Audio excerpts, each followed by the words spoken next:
Good morning everyone. Good morning, sir. Good morning. Good morning. Good morning.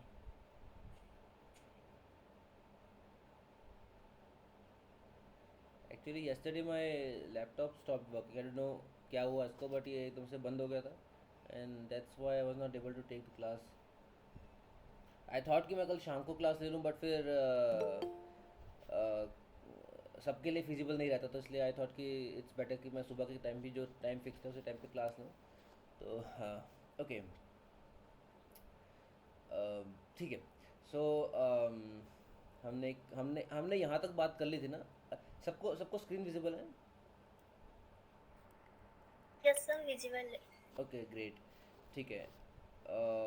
And I hope कोई issue नहीं है audio में. No, sir. Okay great great. So एक बार मैं इसको रिवाइज कर लेता हूँ, रिवाइज करवा देता हूँ, उसके बाद फिर हम आगे बढ़ते हैं इसमें ना. हमने अभी तक इतनी बात करी थी यहाँ पे. हम we were talking about the compression of the hip joint ना. तो कंप्रेशन अगर हमें कैलकुलेट करना था उसके लिए हम दो चीज़ों की बात कर रहे थे ना. हमें दो चीज़ें चाहिए थी. एक था क्या क्या, एक तो था अगर हिप जॉइंट की हम बात कर रहे हैं तो amount of weight that is being put on that particular hip joint है ना, that is the combined weight of head arm and trunk. जब पर्सन जब पर्सन बायलैटरल स्टांस में है तो उस केस में अगर हम लेट्स से इस राइट हिप जॉइंट की अगर हम बात करते हैं तो राइट हिप जॉइंट के ऊपर हेड आर्म्स एंड ट्रंक का कंबाइंड वेट जो होगा वो उसका हाफ है ना. हेड आर्म ट्रंक का जो कंबाइंड वेट है उसका हाफ हमारा राइट हिप जॉइंट पे जाएगा एंड उसका हाफ जो है वो हमारा लेफ्ट हिप जॉइंट पे जाएगा. यहाँ तक सबको क्लियर है? यहाँ तक कोई डाउट No, है ना? sir. एंड उसके बाद हमने देखा था कि 2/3 ऑफ होल बॉडी वेट हमारा हेड आर्म ट्रंक बनाता है ना. And 1/3 of the whole body weight हमारा लोअर लिम्ब जो है वो बनाता है. और you can say 1/6 of whole body weight हमारे ईच लोअर लिम्ब कंट्रीब्यूट करता है. एंड इसके अलावा हमने देखा था कि 2/3 ऑफ होल बॉडी वेट हमारा हेड आर्म ट्रंक का है. इट मीन्स 2/3 का half that is 1/3 of the wait of head arm trunk हमारा राइट हिप जॉइंट पे जाता है. एंड रेस्ट 1/3 जो है वो हमारा लेफ्ट हिप जॉइंट के ऊपर जाता है. ये हम बाईलैटरल स्टांस की बात कर रहे थे. इसके अलावा हमने हमने यूनिलैटरल स्टांस की बात करी थी जिसमें जिसमें हमने देखा था कि person is in unilateral stance is on the is bearing weight on only one leg. तो इस केस में इस हिप जॉइंट के ऊपर अगर हमें अमाउंट ऑफ वेट कैलकुलेट करना था that was combined weight of head arm trunk plus weight of this leg, that is 1/6 of whole body weight, because total 1/3 of whole body weight होता है हमारा दोनों लोअर लिम्ब का weight. अगर 1/3 का half करते हैं दैट इज ईच लेग का weight, that is 1/6 of whole body weight है ना. तो it means 1/6 plus 2/3 that comes out to be 5/6 है ना. तो it means 5/6 of whole body weight is you can say the amount of weight जो कि इस हिप जॉइंट के ऊपर आ रहा है when the person is in unilateral stance. And इसके अलावा जब हम कंप्रेशन कैलकुलेट कर रहे थे तो अमाउंट ऑफ कंप्रेशन के लिए हमें दो चीज़ें चाहिए थी. एक तो amount of weight that is being put on this hip joint plus दूसरा कोई बताएगा दूसरा दूसरा हमें क्या चीज़ ऐड करनी थी. Muscles का sir एग्जैक्टली है contraction. Muscle ना. contraction. हाँ मसल मसल जो प्रेजेंट है मसल का फोर्स ऑफ कॉन्ट्रैक्शन. तो अमाउंट ऑफ वेट या अमाउंट ऑफ फोर्स जो कि इस हिप जॉइंट के ऊपर आ रहा है प्लस इस मसल का एबडक्टर मसल का जो फोर्स ऑफ कॉन्ट्रैक्शन है. हम दो चीज़ों को तब ऐड कर सकते हैं ना जब दोनों की यूनिट सेम हो. मतलब लेट्स से एक केजी में है और एक लीटर में है, हम उनको ऐड तो नहीं कर सकते ना. हमें हमें दोनों की यूनिट सेम करने पड़ेंगे, हम तभी उनको ऐड कर सकते हैं. तो तभी हम यहाँ पे देख रहे हैं कि अगर जो वेट है वेट भी न्यूटन में है ना. वेट हमारा फोर्स है न्यूटन में है जो कि हिप जॉइंट पे आ रहा है प्लस एब्डक्टर मसल का जो फोर्स ऑफ कंट्रैक्शन है वो भी न्यूटन में है. तो इट मीन्स अब हम दोनों को ऐड कर सकते हैं इजीली. ओके आई होप यहाँ तक हमें कोई डाउट नहीं था. एंड इसके अलावा यहाँ पे एक एक क्वेश्चन दिया हुआ था, मतलब क्वेश्चन इन द सेंस कि एक एग्जांपल दिया था जहाँ पे हमें इतना समझ आ गया था कि movement for pelvis. Excuse me, sir. Sir, आपकी आवाज break हो रही है. आवाज़ ब्रेक हो रही है, एक second.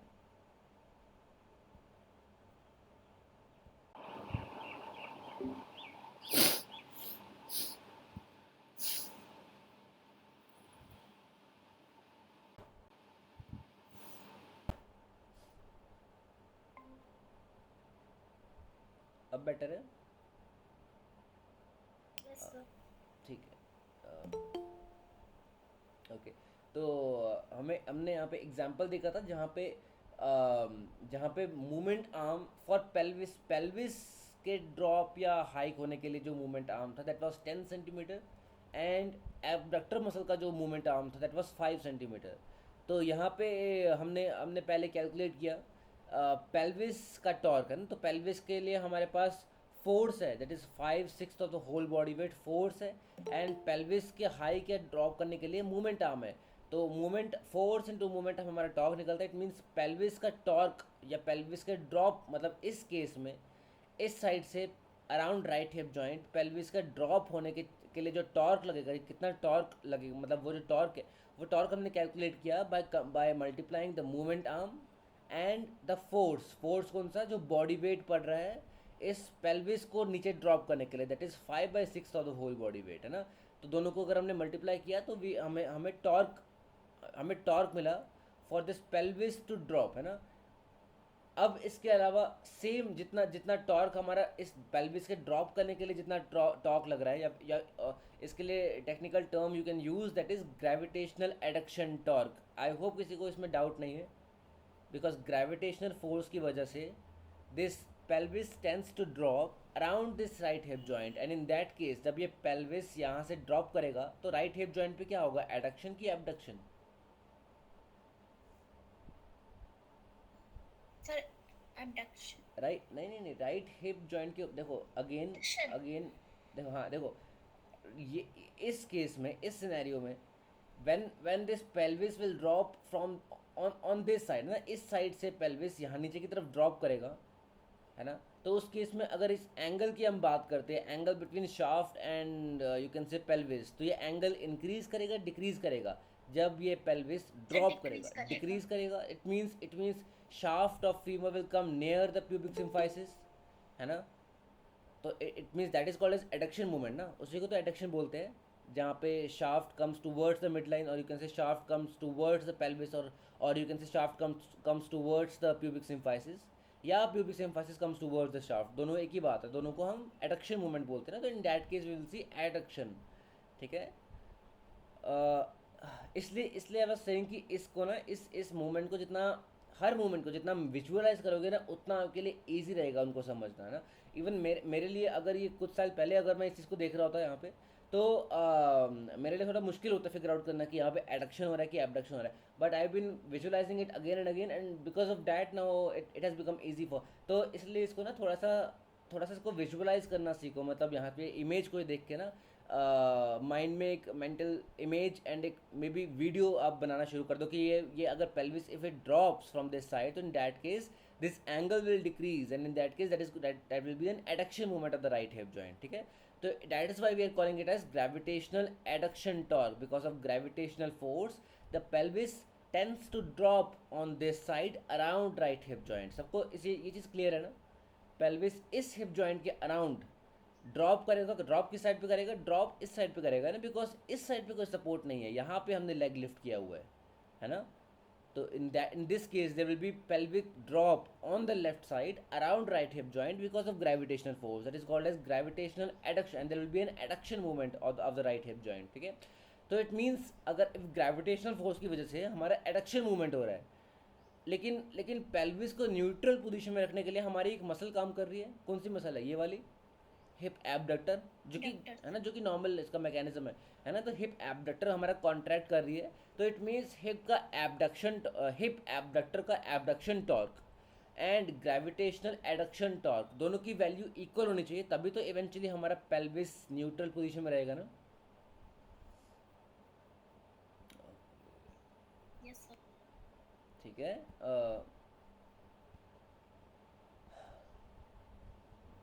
I think just give me a second.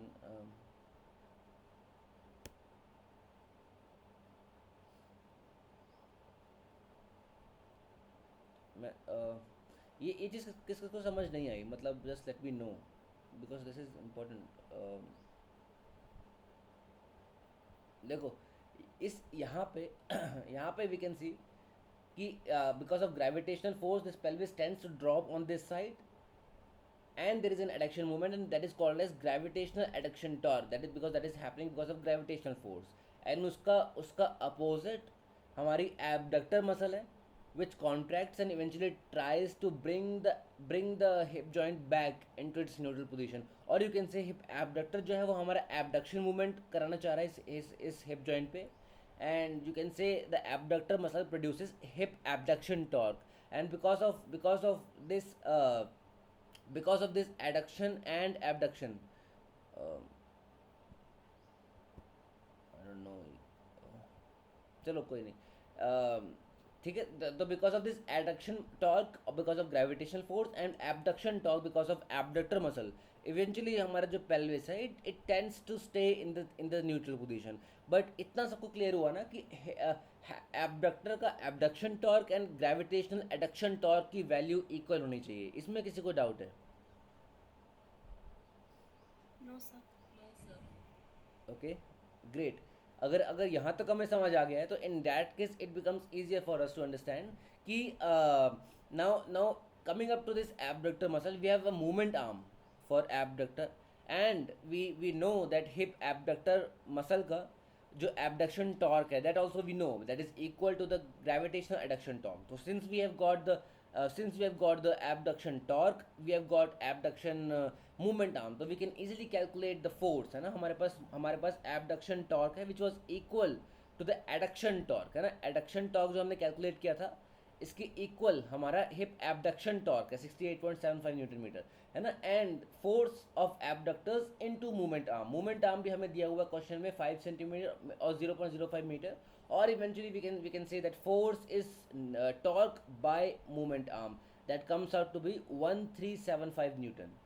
ठीक है, तो it means in this case अगर हम if you want to calculate the total amount of joint compression we need to add, first of all क्या क्या चीज़ें add करेंगे. आई just want कि आप सब बताओ अब. In order to calculate the 5/6 of body weight plus muscle contracting force. exactly, है ना. that is the weight of HATLL, that is the weight of head, arms, trunk and lifted leg, that was 5/6 of the whole body weight, है ना. ये चीज़ plus the force of abductors, है ना, that जो कि हमने कैलकुलेट किया 1375, तो इट मीन्स ये प्लस है that comes up to be 2062.5. तो इट मीन्स अब सिंपली यू कैन सी कि अमाउंट ऑफ कंप्रेशन कितना ज़्यादा बढ़ गया, है ना. It became almost thrice of what? Thrice of the amount of compression what it was on that particular hip joint when the person was in bilateral stance. And इस case में अगर इस केस में if I ask you to calculate the amount of joint compression on this particular hip joint, will you calculate the amount of contraction force of the abductor? हमें calculate करना पड़ेगा कि नहीं करना पड़ेगा इन bilateral stance? No, sir. नहीं करना पड़ेगा बिकॉज No, sir. है ना, because in this particular scenario there is no muscle activity. We know कि पेल्विस को न्यूट्रल रखने के लिए दोनों साइड से हमारे पास सिंपली यू कैन से कि हमारे पास एक कुछ भी मतलब हम टेबल फैन यूज़ करते हैं. टेबल फैन के पास जो टेबल होता है उसका जो उसमें दोनों साइड पे उसके लेग्स होते हैं. तो likewise we have got legs on both the sides, and because of that which keeps which acts as a stand to keep the pelvis in neutral position. तो it means अब हमारे यहाँ पे pelvis abductor की कोई ज़रूरत नहीं है so as to keep the pelvis in neutral position. वो normally हमारा neutral position में रहेगा. लेकिन तो it means यहाँ पे अगर मैं आपसे पूछता हूँ कि amount of compression अगर हमें calculate करना है, and मैंने आपको simply सिर्फ इस person का body weight दिया हुआ है, सिर्फ बॉडी वेट से हम कैलकुलेट कर सकते हैं ना. इस पर्सन का बॉडी वेट अगर 100 न्यूटन है तो it means 2/3 of 100 newton comes out to be weight of the head, arm, trunk, है ना, एंड 1/3 हमारा रेस्ट होगा. तो इट मीन्स 2/3 जो हमने कैलकुलेट किया 2/3 को हम हाफ करेंगे, वो हमारा इस हिप जॉइंट के ऊपर आएगा ना. That is the amount of compression on this particular hip joint, that is half of 2/3, and rest of the half जो है वो हमारा इस हिप जॉइंट पे जा रहा है. ठीक है, तो यहाँ पे इजीली आप देख सकते हो कि हमने यहाँ पे कितना कैलकुलेट किया था. इस पर्सन का वेट 825 न्यूटन था, and when we try to calculate the amount of compression it came out to be 225 newton, है ना. ये था मतलब 2/3 ऑफ होल बॉडी वेट, इसको हमने हाफ किया. तो it means on each hip joint we were getting 225 newton. मतलब इट मीन्स कि in bilateral stance there is just 225 newton of weight, और you can say 225 newton of joint compression जो कि each hip joint के ऊपर आता है in bilateral stance. But just see कि when the person comes into unilateral stance, in that case it came out to be 2062. So it means when this particular person, let's say this particular person is having hip joint OA, है ना, so in that case we need to look for some method where we are trying to decrease the amount of compression, because when the person walks, so in that case most of the time we know that each hip joint will stay in unilateral stance, है ना, जब एक leg हमारा stance phase में होगा, the opposite leg is supposed to be in the swing phase, जो कि which is equivalent to our unilateral stance position ना. तो because of that we can see कि there is so much amount of compression जो कि इस hip joint पे आएगा, and because of that this person will suffer a lot of pain, है ना, if the person has hip joint OA, है ना, because of the compression, कितना ज़्यादा compression है. तो now we need to figure out certain methods जहाँ पे हम इस compression को कम कर सके. एक method हमारा हो सकता है जहाँ पे हम head arm trunk and जो lifted leg जो है उसको अगर हम उसका weight अगर हम कम कर ले, it means as a whole the person tries to decrease his or her body weight, है ना, तो in that case we can say कि हम इस value को कम कर रहे हैं, और else हम force of abductors को किसी तरह से अगर हम alter कर दें या अगर हम कम कर दें तो eventually हमारा amount of joint compression को हम कम कर सकते हैं, ठीक है. तो लेट्स सी कि हम इसको किस तरह से करेंगे. फर्स्ट ऑफ ऑल सेम चीज़ है, तो या तो पर्सन को बॉडी वेट कम करने की ज़रूरत है, या फिर इसके अलावा we can decrease the amount of compression contraction of the abductors. तो here we can see there is this particular typical type of walk that is called as, can anyone tell me कि painful walk का क्या नाम होता है. जैसे let's say अगर एक particular part if it is painful, तो इन दैट केस, हाँ निशा, Antalgic. exactly, that is called as antalgic gait na. So antalgic gait means when the person tries to walk in a certain method because of pain, है ना, that is called as antalgic gait. And I think ये सबने आपने देखा भी होगा, and I think मैंने तो बहुत एक्टिंग भी करी है इसकी, मतलब इवन जैसे I use to be late in my class, and at that time I use to do कि मतलब ऐसे लेट्स से मैं बाइक से आ रहा था, गिर गया था या जो भी है, मतलब बहाना बनाने के लिए, and that time we use to walk like this, है ना, जहाँ पे हम लेट्स से अगर हम दिखाना चाह रहे हैं कि हमारा राइट लेग पे चोट लगी है या फिर कुछ हुआ है, तो in that case we tend to tilt, you can say tend to lean our trunk towards that particular side, है ना. लेट्स से या फिर लेट्स से हमारा right hip joint pathological hip joint है, और let's say there is osteoarthritis in the right hip joint, क्योंकि हम अभी हिप जॉइंट से कंसर्न्ड है. तो in this case we will see when the person will walk, the person will tend to lean the trunk towards the painful side. किस time पे? when this particular leg is in stance phase, है ना, जब painful hip joint वाला जो leg जो होगा, जब वो वाला लेग जब स्टांस फेस में होगा, at that particular point of time the person will tend to laterally lean the trunk towards the same side. I hope सबने कभी ना कभी, अगर आपको लगी हो तो आपने कभी ये चीज़ ऐसे करके देखा होगा, या फिर आपने किसी और को देखा होगा जिसको लगी होगी ऐसे इस तरह से चलते हुए. आई थिंक ये तो बहुत कॉमन है, सबने देखा है एंटल्जी गेट, Yes, sir. है ना. स्पोर्ट्स में बहुत कॉमन देखते हैं हम, फुटबॉल में, या फिर इवन तो मतलब अगर जैसे कोई इंजरी अगर होती है तो वो उस प्लेयर की, उस एथलीट की उसी टाइम पे मतलब सडनली वैसे ही वॉक एकदम शुरू हो जाता है. तो it and the thing is कि दिस इज़ द थिंग जो कि हम कॉन्शियसली नहीं कर रहे हैं, मतलब हम सोच कर नहीं कर रहे हैं ये चीज़ कि हमें सेम साइड की तरफ ट्रंक क्लीन करना है. ये बॉडी मैकेनिज्म है, बॉडी एक तरह से रिफ्लेक्स है जहाँ पे बॉडी खुद से ट्रंक क्लीन कर रहे हैं. It means body knows better than brain कि किस टाइप का हम अगर बॉडी मूवमेंट करेंगे तो उस केस में लीस्ट अमाउंट ऑफ पेन आएगा हिप जॉइंट के ऊपर, ठीक है. तो first of all let's see कि यहाँ पे अगर हम मैथमेटिकल डिडक्शन करेंगे तो how the amount of compression will decrease. तो here we can see, okay, यहाँ पे दिया हुआ है. ओके, देखो first of all when the person leans the trunk towards the painful side, in that case we know this thing that line of gravity जो है that is supposed to shift towards the painful hip joint. यहाँ तक कोई doubt किसी को? when the person tries to lean the trunk towards the painful side, in that case line of gravity shift हो जाएगी ना, जिस तरफ है ना, जिस तरफ पर्सन ट्रंक लीन करता है. यहाँ तक क्लियर है लाइन ऑफ ग्रेविटी कैसे शिफ्ट करेगी?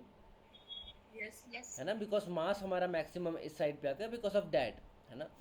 ओके, तो because of that now we can say कि जो मूवमेंट आर्म की हम बात कर रहे थे, कौन सा movement arm? The movement arm for this pelvis to drop और टू हाइक। जो movement arm normal normal posture में हमारा इट वाज 10 सेंटीमीटर, तो इस केस में here we can see it it got reduced and it reduced up to 5 centimeter. Let's say मतलब ये हम एग्जाम्पल लेके चल रहे हैं कि इस पर्सन ने ट्रंक लीन किया and because of that the this particular movement arm, because line of gravity अब हमारा यहाँ पे आ गया ना, तो एंड आई होप किसी को इस चीज़ में डाउट नहीं है कि हम मूवमेंट आर्म यहाँ से यहाँ क्यों ले रहे हैं। इस पेल्विस के ड्रॉप या हाइक करने के लिए जो जो टॉर्क लगेगा, उस टॉर्क के लिए जो मूवमेंट आर्म की जो हमें ज़रूरत है, that movement arm is suppose to be from the point जिसके अराउंड मूवमेंट हो रहा है, जिसको हम फल्क्रम या एक्सिस बोलते हैं। तो ऑफकोर्स वो हमारा हिप जॉइंट है, हिप जॉइंट के अराउंड ये पेल्विस ड्रॉप या हाइक करेगा। ठीक है, when the person is in unilateral stance, और you can say when the person is in this particular phase of gait, जहाँ पे ये वाला लेग जो है वो स्टांस फेज में है एंड ये वाला अपोजिट लेग जो है वो स्विंग फेज में है।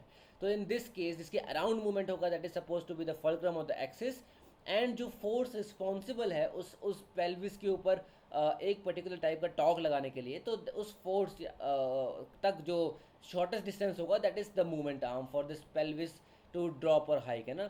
तो इट मीन्स ये मूवमेंट आर्म हमारा डिक्रीज हो गया and it became just 5 centimetre. तो let's again try to calculate the value the amount of this thing. तो देखो यहाँ पे अगर हम टॉर्क कैलकुलेट करना चाहते हैं, तो अगेन पर्सन का वेट अगर सेम है, पर्सन का वेट अगेन 825 न्यूटन है, तो it means now we can see कि अगर पर्सन का वेट 825 न्यूटन है and again the person is in unilateral stance, है ना, ये सेम चीज़ है। अगर पर्सन इस पर्टिकुलर गेट फेज में है जहाँ पे ये लेग जो है वो स्टांस फेज में, या फिर इसको हम कंपेयर कर सकते हैं विद यूनिलैटरल स्टांस, दोनों सेम चीज़ है। तो इट मीन्स इस केस में अगर if you want to calculate the amount of joint compression on this particular hip joint, first of all we need to calculate the amount of torque, है ना। उसके लिए देखो सबसे पहले 5/6 of whole body weight into इस person का total body weight that is 825 newton. ठीक है, and that will B multiplied by movement arm, है ना। एक तो फोर्स हमने निकाल लिया and movement arm. Can anyone calculate? अगर जिसके लिए पॉसिबल है अभी कैलकुलेट करना, जस्ट वांट कि आप सब कैलकुलेट करो इसको हम ये देखे बिना खुद से ट्राई करते हैं कैलकुलेट करने का, so that it becomes easier for you, मतलब नेक्स्ट टाइम जब अगर आपको कैलकुलेट करना होगा, ये आपको आपके माइंड में आ जाएगा। तो first of all I am saying कि इस पर्सन का वेट जो है दैट इज 825 न्यूटन। ठीक है, तो इट मीन्स 825 न्यूटन अगर इस पर्सन का टोटल वेट है, तो how much will be the amount of weight of the head, arm, trunk and the lifted leg? Can anyone tell me? 687.5. Okay, and how much will be the amount of adduction, gravitational adduction torque? इस pelvis के ऊपर gravitational adduction torque की value कितनी होगी? If we know कि इसके ऊपर force हमने कैलकुलेट किया, आपने जो अभी बताया, एंड मूवमेंट आर्म हमारे पास है दैट इज़ 5 सेंटीमीटर और 0.05 मीटर, बिकॉज ऐसा यूनिट हमें यूज़ करना होता है ना, तो 0.05 मीटर।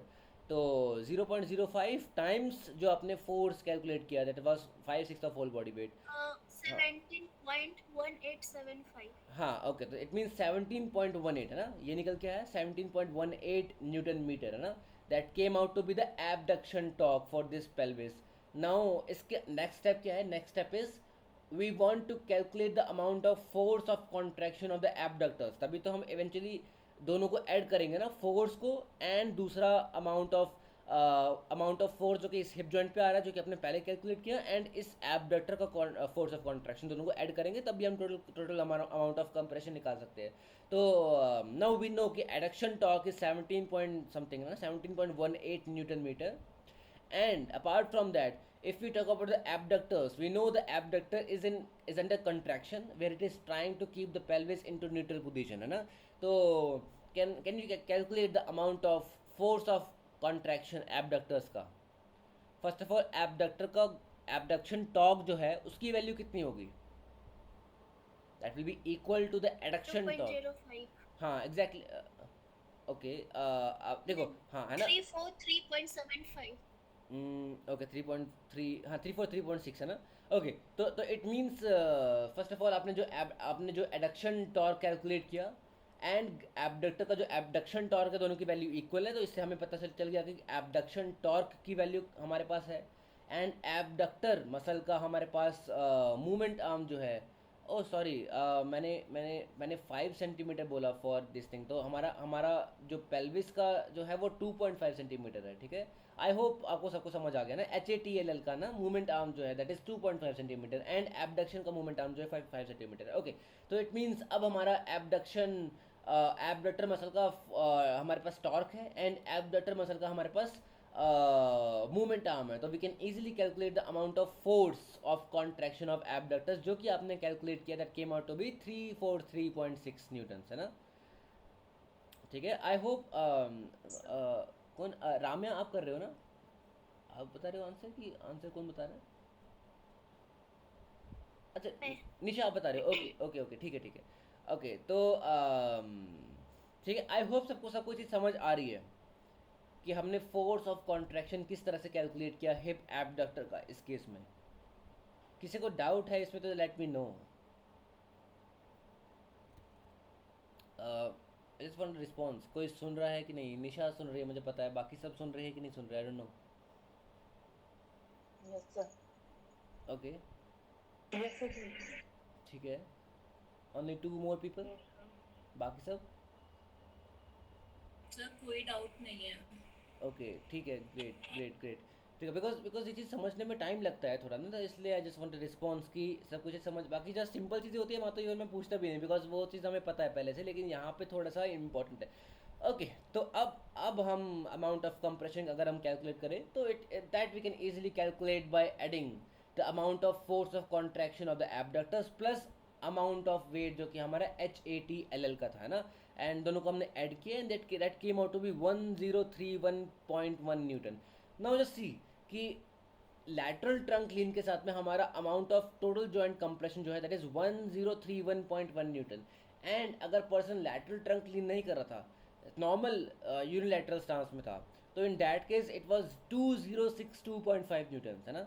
तो it means when the person walks, है ना, and let's say if the person is having a pathological hip joint, तो in that case when the pathological hip joint वाला लेग जो है, when it comes under stance phase, in that case we can see कि lateral trunk lean is better than being in erect posture. Why? Because with lateral trunk lean we see the total amount of joint compression decrease considerably. यहाँ पे 2000 है, यहाँ पे almost ही 1000 हो गया, तो almost it decreased by half, है ना, almost it became half, and because of that now the amount of compression on this hip joint will be less, and you can say because of that the amount of pain that the person will suffer, that will also be decreased, है ना। तो and that is the reason in case of OA हम कौन सा gait देखते हैं commonly, we see waddling gait ना, because OA we see most commonly it is bilateral, है ना।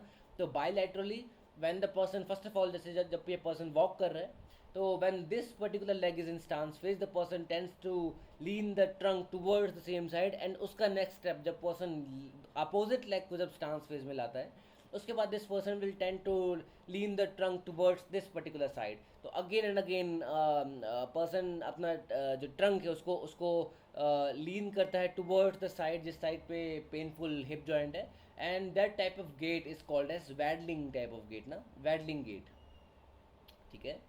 और as a whole you can say antalgic gait is the type of gait जो कि हमें पेनफुल कंडीशन में अगर पर्सन जो अटेंड करते हैं that is called as antalgic gait. But अगर बायलैटरल ओए की अगर हम बात करें, bilaterally if the person tries to lean, that is called as waddling type of gait, ठीक है। Okay, so now we understand why the person tends to lean the trunk toward the same side, that is because the person tends to decrease the amount of joint compression, है ना। Okay, now let's see।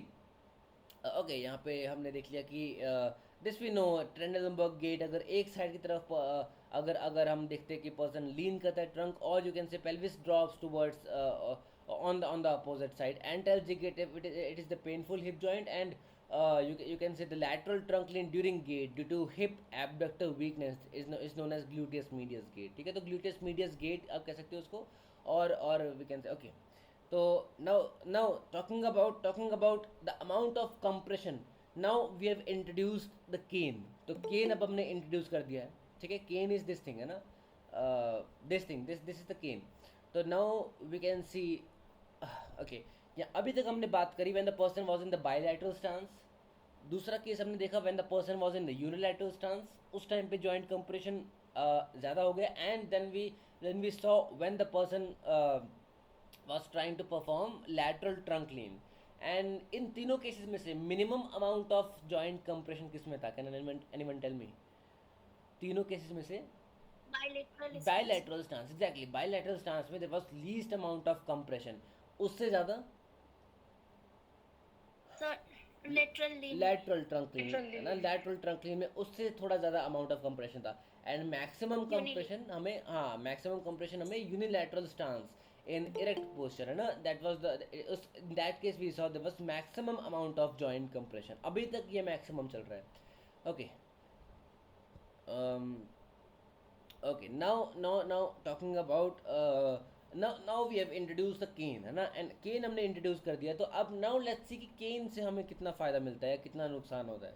Okay तो now एक fact को हमें यहाँ पे याद रखना है कि हमने जब केन इंट्रोड्यूस किया तो ये चीज़ नॉर्किन में 15% लिया गया था, 15% लेके चलो यहाँ पे. लेकिन अगर देखो 15% सबसे पहले क्या है कि वी सी अगर पर्सन केन यूज़ कर रहा है, in that case we assume that cane जो है cane takes up 15% of the whole body weight of the person. ठीक है, तो इट मीन्स अगर पर्सन का सर्टेन कुछ वेट है तो उसका 15% वेट जो है वो cane is taking up that amount of weight. ठीक है, तो जस्ट रिमेंबर अगर आपके पास कोई न्यूमेरिकल ऐसा कोई क्वेश्चन बन के आता है तो उसमें या तो वो इसकी वैल्यू देंगे आपको कि इतना परसेंट अमाउंट ऑफ वेट जो है that is being taken up by the cane, या अगर वैल्यू नहीं दी हुई है तो दैन जस्ट टेक इट 15% जो कि बुक में स्टैंडर्ड है. ठीक है, सबको ये चीज़ समझ आई? ये 15% क्या है? 15% इज द है ना अमाउंट ऑफ वेट, हमारा पूरी बॉडी का जो वेट है, नॉट बॉडी का, मतलब यू कैन से इस पर्टिकुलर टाइम पे हमारा head arm trunk and lifted leg का जो वेट है वो वेट उसका 15% जो है वो हमारा केन जो है वो टेकअप कर रहा है. Okay, this much we have understood. Now let's calculate the amount of compression first of all using the cane ipsilaterally. Ipsilaterally means हमारा ये अगर पेनफुल जॉइंट है तो first of all in first case we are trying to use the cane on the same side, and then we will try to use the cane on the contralateral side, मतलब painful hip joint के contra opposite side पे हम use करेंगे. and let's see the amount of compression दोनों case में किस तरह से alter करता है. तो first of all when we are using the cane ipsilaterally, book में कोई इमेज नहीं दी हुई, इसलिए मेरे को कोई पिक्चर मिली नहीं इसको यहाँ पे लगाने के लिए, but okay, but when we are using the cane ipsilaterally, in this case first of all it says that the person's weight is 825 Newton, then 15% of 825 that comes out to be 123.75 Newton. It means 123.75 Newton, that is the 15% of the whole body weight, that is the amount of weight that is being taken up by the cane. यहाँ तक कोई doubt किसी को?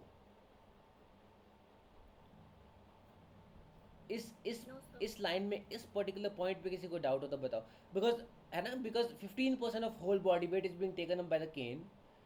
तो that's why if you calculated, if you try to calculate 15% of 825 जो कि person का complete whole weight था, it comes out to be 123.75. So it means now if we are supposed to calculate the amount of weight of the head, arm, trunk and lifted leg, in that case we need to subtract 825 में से हम we will subtract 123.75 है ना.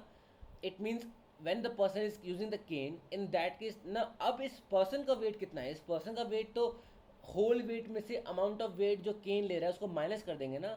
Now जो wait हमारा निकल के आया that is 563.75. Now that is the actual weight of the person है ना. Now we have subtracted the amount of weight that is being taken up by the cane. ये पॉइंट सबको क्लियर है? 563.75 ये कैसे आया? That is 687.5 minus 123.75 Newton. 683 क्या था हमारा? Head, arm, trunk and lifted leg, 5/6 of whole body weight था हमारा 683. उसमें से माइनस हमने किया अमाउंट ऑफ वेट जो कि केन ले रहा है, दैट इज 123.75 है ना. And that came out to be 563.75. It means now the amount of weight of head, arm, trunk and lifted leg that comes out to be 563.75. Clear है सबको? इसको आप किसी भी तरह से Yes, कैलकुलेट कर sir. सकते हो। इसको आप इस तरह से भी देखो, दो चीज़ें यहाँ पे, दो तरीके कैलकुलेट करने के।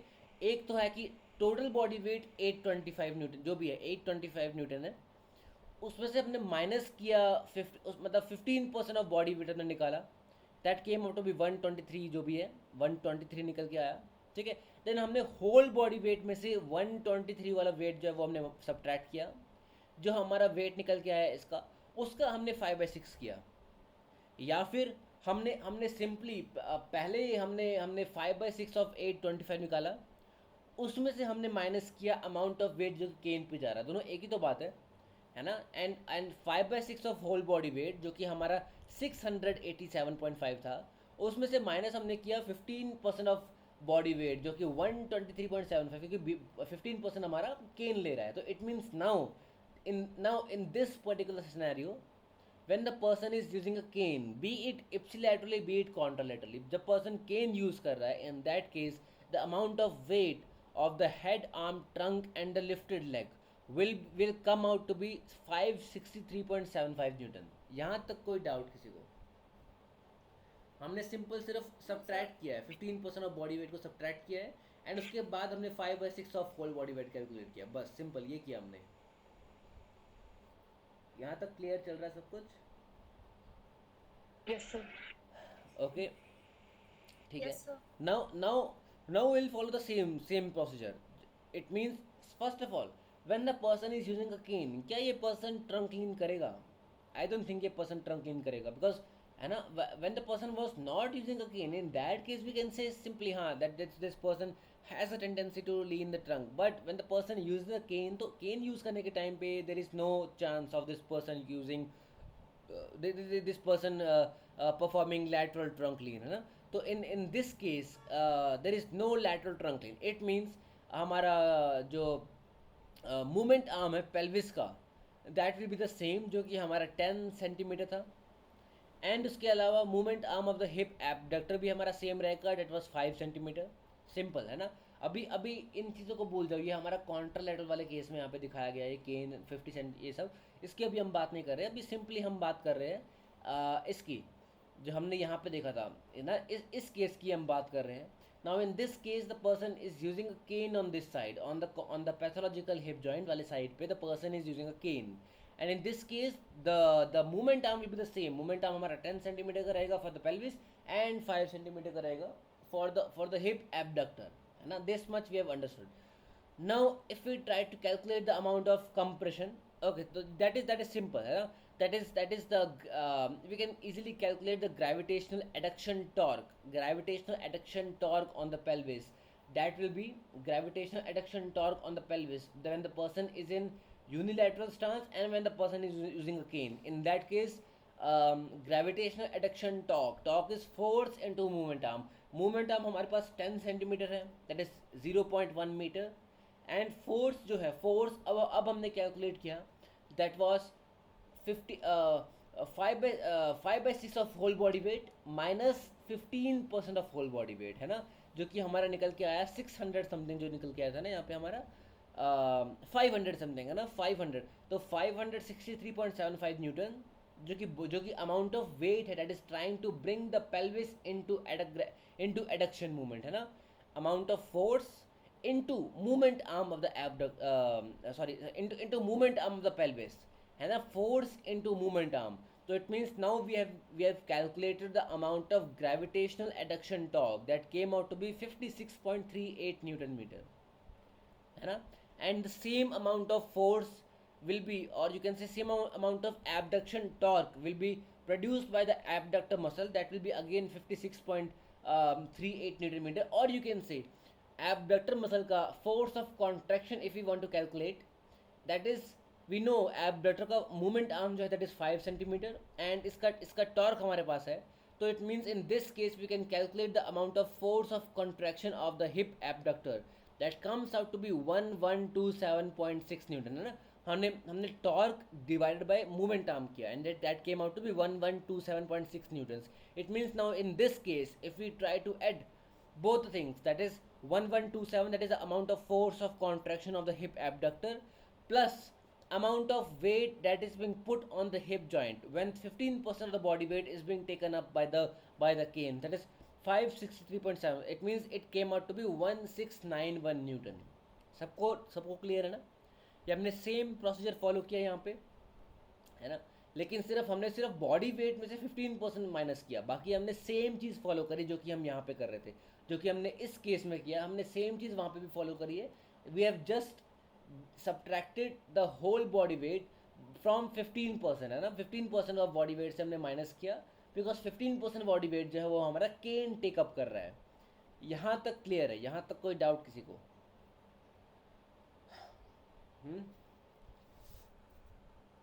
कोई No, डाउट sir. यहाँ तक? No, No, sir. sir. देखो, इवन दो आपको ये प्रोसीजर अगर फॉलो नहीं याद नहीं भी रह रहा अभी के टाइम पे, कोई इशू नहीं है, बिकॉज ये हम 5-6 बार अगर पढ़ेंगे तो हमें खुद ब खुद याद हो जाएगा.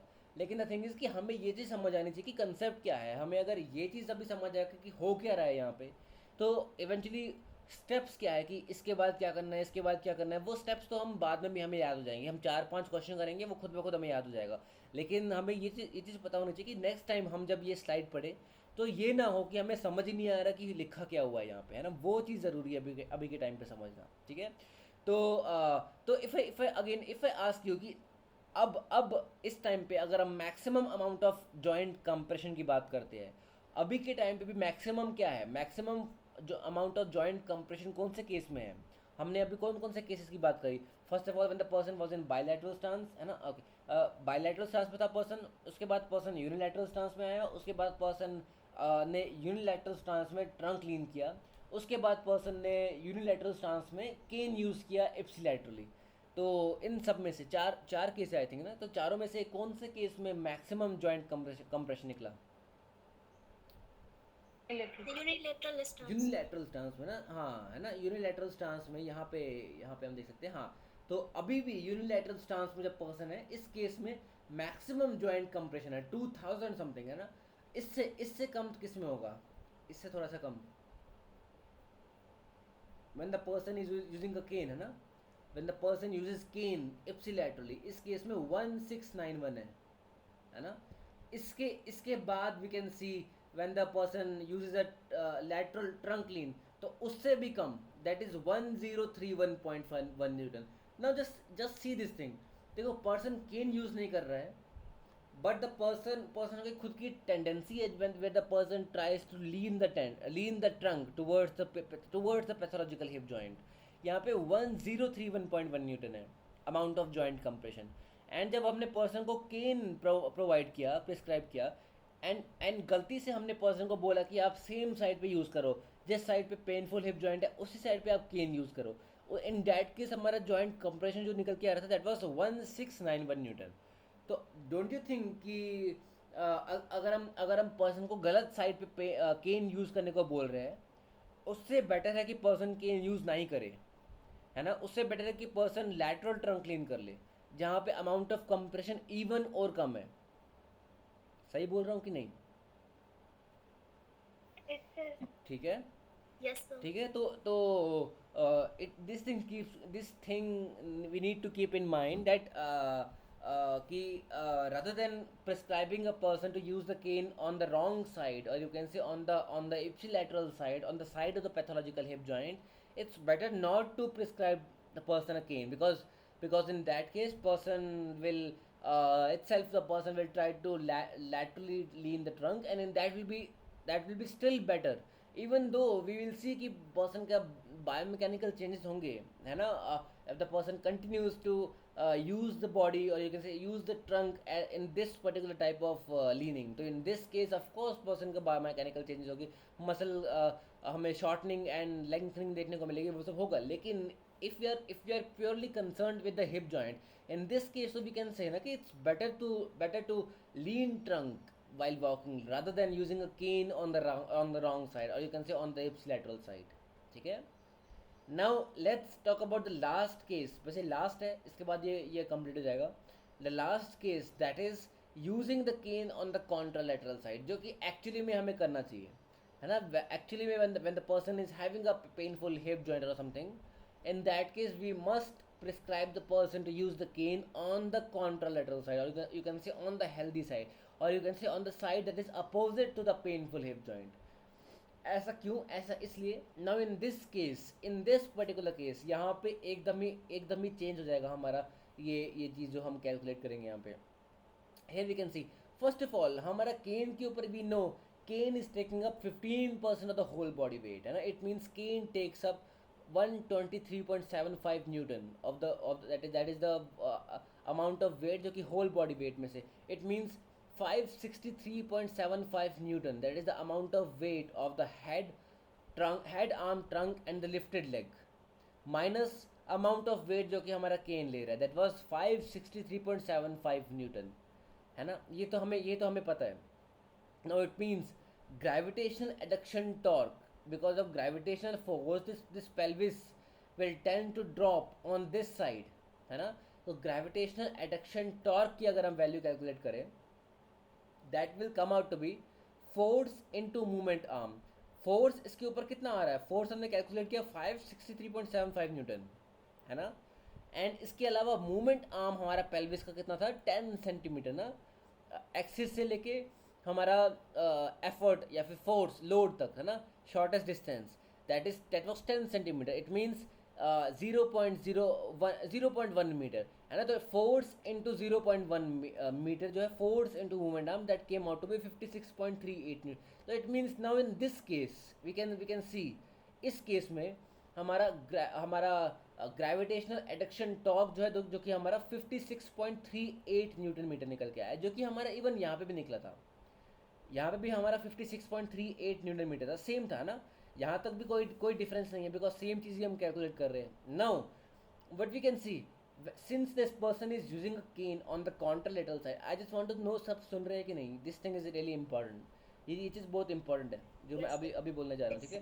ओके, तो now since this person is using a cane on the contralateral side, on the side that is opposite to the painful hip joint. So in this case we see there is a contraction, or you can say there is an activation of latissimus dorsi of that particular side, or you can say of the side where the person is using a cane. उस side पे, on the same side we can see the latissimus dorsi activates. Now since there is an activation of the latissimus dorsi, तो latissimus dorsi का हमें attachment पता है ना? कोई बताएगा latissimus dorsi का attachment proximally? Iliac crest हाँ, iliac crest and और lumbars और insert होते हैं फ्लोर ऑफ इंटरट्यूबरकुलर सर्कल्स पे ना. हाँ, फ्लोर ऑफ इंटरट्यूबरकुलर सर्कल्स पे, एंड यहाँ पे थोरैकोलंबर फेशिया आप बोलते हैं. मतलब वैसे हम बोल सकते हैं कि हाँ ऑन द इलियक क्रेस्ट, और यू कैन से हमारा थोरैकोलंबर फेशिया होता है. उस फेशिया के साथ में हमारा मसल बेली आता है. तो और you can say with the lumbar spine as well as with the pelvis as well. तो it means now in this case हमारा लैटिसिमस डॉर्सी जो कि इस तरह से मसल प्रेजेंट है यहाँ पे, है ना. इसका आर्म के ऊपर जो अटैचमेंट है इस मसल का, that is fixed, because in this case we are not trying to produce any movement on the arm पे कोई हम मूवमेंट, एडक्शन वगैरह मूवमेंट नहीं कर रहे. Arm is stable by the cane. Now in this case the latissimus dorsi shows its action on the pelvis. तो इस case में कैन एनीवन टेल मी कि हमारा ऑरिजिन कौन सा होगा, इंसर्शन कौन सा होगा लैटिसिमस डॉर्सी का? So origin होगा फ्लोरा बाइसेपिटल ग्रुप. Exactly. है ना. एंड इंसर्शन हमारा हाँ पेल्विस पे हमारा, हाँ इंसर्शन हमारा यहाँ पे होगा, बिकॉज इस केस में लैटिसिमस डॉर्सी हमारा एक्शन जो शो कर रहा है, that is being shown on the pelvis. तो इन दिस केस हमारा फोर्स ऑफ कॉन्ट्रैक्शन ऊपर की तरफ होगा, because of course muscle will contract. तो इस केस में लैटिसिमस डॉर्सी का कंट्रैक्शन जो है वो क्या करेगा? That will try to bring this side of the pelvis upwards. Now you can easily see कि ये पर्सन राइट लेग के ऊपर यूनिलैटरल स्टांस में है, और यू कैन से यूनिलैटरल स्टांस क्या मतलब, ये पर्सन जब गेट के उस फेज में है जहाँ पे ये वाला लेग जो है वो स्टांस फेज में है, and this particular leg is in swing phase. In this case first of all we know there is a gravitational adduction torque which is trying to bring this side of the pelvis downwards. But on the contrary to that, we can see that we have got latissimus dorsi which is trying to bring the pelvis upwards. Now we are just supposed to calculate the amount of gravitational adduction torque जिसमें ये pelvis drop करेगा इस side से, and दूसरा हमारा इस latissimus डॉर्स है का मतलब फोर्स जो कि अपवर्ड है, दोनों को अगर हम कंपेयर करते हैं, जिसकी वैल्यू ज़्यादा होगी वो वो हम वी कैन से कि उस पर्टिकुलर वो पर्टिकुलर जो फोर्स है वो डोमिनेट करेगा, है ना। तो यहाँ पे हमें ग्रेविटेशनल एडक्शन टॉर्क की तो हमने वैल्यू कैलकुलेट कर दी है, that was 5/6 of whole body weight minus the amount of weight जो कि हमारा केन ले रहा है ना। वो force multiplied by movement arm जो कि हमारा 10 सेंटीमीटर था, जो कि हमारा निकल के आया था 56.38 Newton. It means gravitational adduction torque हमारा 56.38 न्यूटन मीटर है, इतना हमें पता है। अब अगर हम एबडक्शन टॉर्क की बात करें, that is because of लैटिसमस dots है। कीप इन माइंड, अभी हम हिप एबडक्टर की बात नहीं कर रहे हैं, अभी हम gluteus max minimus and medius की बात नहीं कर रहे हैं। अभी हम लैटिसमस डॉर्सा की वजह से जो एबडक्शन टॉर्क लग रहा है, बिकॉज अगेन लैटिसमस डॉर्सा का जो कंट्रैक्शन होगा, that will again try to elevate the pelvis on this side. तो इस हिप जॉइंट पे क्या होगा, इस हिप जॉइंट पे तो एबडक्शन मूवमेंट ही तो होगा ना, इसमें किसी को डाउट? यहाँ पे ये मसल जो है लैटिसमस डॉर्सा है, if it contracts and if it tries to bring this side of the pelvis upwards, तो in this case इस hip joint के around adduction होगा कि abduction होगा? एडक्शन होगा सर। abduction again देखो, uh, I'm just saying, just a second, just give me a second, okay. And I'm just saying कि ये हमारा एक सेकेंड, ये हमारा पेल्विस है एंड यहाँ पे हमारा ये लेग है, ये वाला हमारा जो मतलब पैथोलॉजिकल हिप जॉइंट है वो ये है, ठीक है। अब इस केस में वी कैन सी कि यहाँ पे इस साइड पे जो लैटिसमस डॉर्सा है that is trying to contract, latissimus dorsi contract कर रहा है and it tries to bring the pelvis upwards. तो इस वाले हिप जॉइंट पे क्या हो रहा है, ग्रेविटेशनल फोर्स की Abduction. एबडक्शन हो रहा है ना, ग्रेविटेशनल फोर्स की वजह से पेल्विस यहाँ से ड्रॉप कर रहा था, उस केस में इस हिप जॉइंट पे एडक्शन मूवमेंट हो रहा था। अब लैटिसमस डॉर्स कॉन्ट्रैक्ट कर रहा है and it is trying to elevate the pelvis on this side and because of that इस हिप जॉइंट पे हमारा एबडक्शन मूवमेंट हो रहा है, ठीक है। तो it means because of a contraction of this particular muscle, this pelvis इस पेल्विस के ऊपर एलिवेशन होगा ना, ये पेल्विस तो एलिवेट करेगा ना इस साइड से, इसमें तो किसी को डाउट नहीं है, No, sir. ठीक है। ये पेल्विस No, इस sir. साइड से उठेगा ना, ऊपर की तरफ उठेगा, जो ये एरो दिखाना चाह रहा है, एंड बिकॉज ऑफ दैट इस साइड पे वी कैन सी कि हमारा iliac crest will move towards the greater trochanter, अगर हम रेफरेंस पॉइंट लेके चल रहे हैं तो, है ना।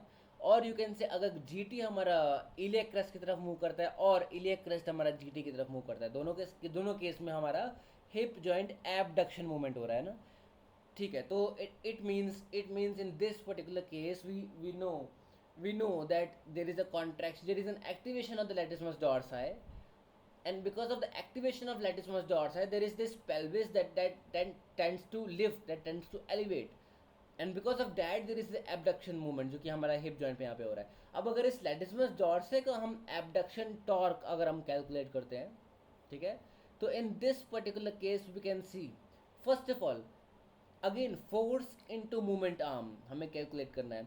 मूवमेंट आर्म अगर अगर अगर हम इस केन की बात, बिकॉज केन की वजह से ही तो लैटिसमस डॉर्से कॉन्ट्रैक्शन में आ रहा है ना, तो it means we want to calculate the amount of abduction torque which is being produced by the use of cane। Cane जब हम यूज़ कर रहे हैं, केन के यूज़ करने की वजह से ही इस साइड का लैटिसमस डॉर्स हमारा एक्टिवेट होता है एंड इवेंचुअली उसकी वजह से हमारा इस साइड का पेल्विस एलिवेट होता है एंड इस साइड पे हमारा हिप एबडक्शन होता है, which eventually tries to prevent कि हमारा पेल्विस जो है वो ड्रॉप ना हो जब पर्सन जो है वो यूनिलैटरल स्टांस में है, ओके। तो it means because of this cane we can see है ना कि इस केन की वजह से ये there is this activation of this latissimus dorsi. It means हमारा मूवमेंट जो हो रहा है वो हमारा इस हिप जॉइंट के अराउंड हो रहा है। केन जो है, cane is trying to bring the pelvis into abduction movement. अगर मैं ये लाइन बोलूँ इसमें कोई कुछ गलत होगा? किसी को इस लाइन में डाउट कि cane is trying to produce abduction torque around the right hip joint? इसमें डाउट है तो लेट मी नो, ये मेरे को अभी बताओ, बिकॉज अभी क्लियर नहीं हुआ तो प्रॉब्लम है।